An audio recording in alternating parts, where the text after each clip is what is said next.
28 जुलाई 1921 को भारतीय राष्ट्रीय कांग्रेस ने प्रिंस ऑफ वेल्स की यात्रा का बहिष्कार करने का फैसला किया था।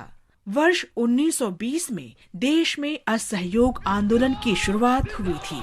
उस वर्ष छात्रों ने ब्रिटिश सरकार द्वारा या उनके समर्थन से चलाए जा रहे स्कूल छोड़ दिए। ब्रिटिश कार्यालयों में नौकरी करने वाले लोगों ने नौकरी छोड़ दी और स्वतंत्रता आंदोलन में शामिल हो गए। जनता ने असहयोग को दर्शाने के लिए ब्रिटिश सामान को जलाने के लिए बड़े पैमाने पर रैलियों में इकट्ठा होना शुरू कर दिया।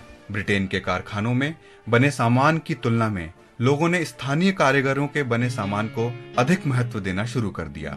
28 जुलाई 1921 को अखिल भारतीय कांग्रेस कमेटी ने असहयोग आंदोलन के संबंध में एक बैठक बुलाई। कांग्रेस ने इस राष्ट्रव्यापी आंदोलन के एक हिस्से के रूप में नवंबर में प्रिंस ऑफ वेल्स की यात्रा का बहिष्कार करने का फैसला किया। प्रिंस ऑफ वेल्स को प्रथम विश्व युद्ध के दौरान भारतीयों द्वारा निभाई गई आवश्यक भूमिका के लिए धन्यवाद देने के वास्ते भारत का दौरा करना था। नवंबर में प्रिंस ऑफ वेल्स की यात्रा का बहिष्कार करने के फैसले का मतलब था कि भारत अंततः ब्रिटेन के शाही परिवार के समक्ष उसकी अवज्ञा का प्रदर्शन कर सकता है।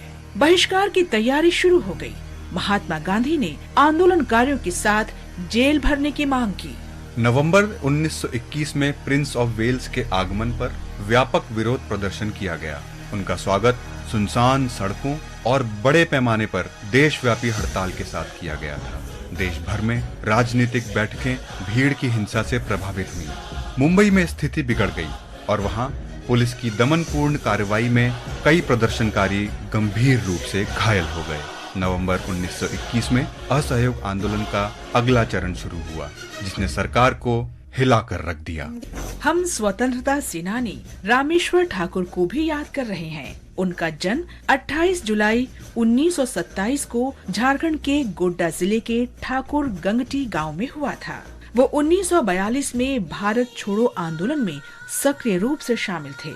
ठाकुर झारखंड के संथाल परगना की राजमहल पहाड़ियों में लगभग 6 महीने तक भूमिगत रहे, लेकिन उन्हें ब्रिटिश विरोधी गतिविधियों के लिए गिरफ्तार कर लिया गया और कोलकाता सेंट्रल जेल भेज दिया गया। स्वतंत्रता के पश्चात रामेश्वर ठाकुर राजनीति में आए और उन्होंने झारखंड में संथाल परगना में सामाजिक सुधारों और ग्रामीण पुनर्निर्माण गतिविधियों में सक्रिय रूप से भाग लिया। रामेश्वर ठाकुर ने 1965 में हरिदेवी मेमोरियल फंड की स्थापना में मदद की।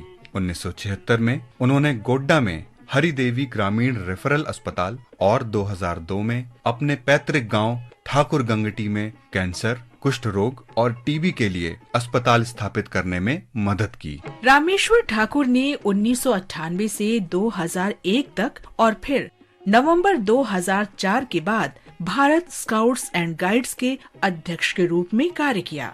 उन्होंने 2007 में कर्नाटक के 15वें राज्यपाल के रूप में शपथ ली। 24 जून 2009 को शेष कार्यकाल के लिए उन्हें मध्य प्रदेश स्थानांतरित कर दिया गया। रामेश्वर ठाकुर 15 जनवरी 2015 को मृत्यु तक लोगों की भलाई के लिए काम करते रहे। आज हम मध्य प्रदेश के नन्हे खां को भी याद कर रहे हैं। उन्होंने 1857 के स्वतंत्रता के पहले संग्राम के दौरान अपने इलाके के विद्रोहियों के साथ कई अवसरों पर ब्रिटिश सेना से लड़ाई लड़ी। नन्हे खां को अंग्रेजों ने एक मुठभेड़ के दौरान पकड़ लिया और 28 जुलाई 1857 को उन्हें फांसी दे दी गई। वीर शहीद को हमारा शत शत नमन।